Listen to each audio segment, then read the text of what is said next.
idol. Ba't ang hilig yung umakit sa bundok? Pwede naman kayo magbike sa patag. So nga mga idol, hindi rin namin alam.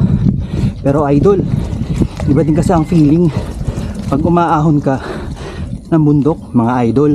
Iba yung hingal dito sa bundok kaysa sa hingal sa patag na kalsada. Dito, kahit hinihingal ka, sariwa ang hangin. Sa kalsada kasi, sa Metro Manila, pag hiningal ka doon, ang malalanghap mo, puro usok at alikabok mga idol. Dito sa bundok, presko ang hangin. Nga lang, medyo habol ang hininga mo mga idol. Bike shot lang.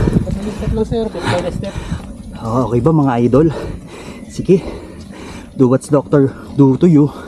Tama ako, mali ka. Yan mga idol, malapit na rin kami makapanik dito sa summit ng Mount Oro mga idol. Sakto lang tong panahon, makulimlim na medyo may bagyo ng konti sa baba kasi malakas ang ulan kanina mga idol. Pero ito, konti na lang, malapit na kaming sumakses mga idol.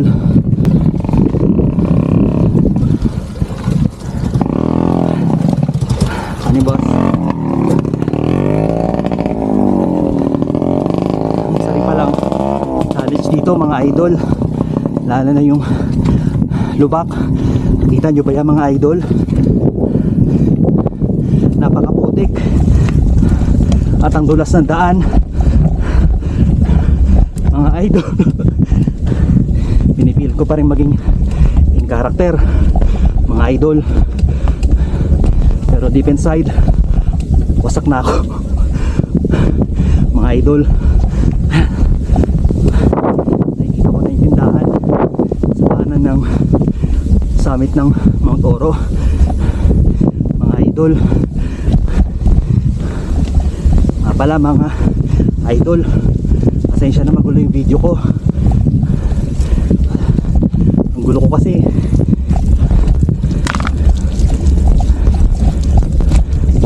na wakas mga idol.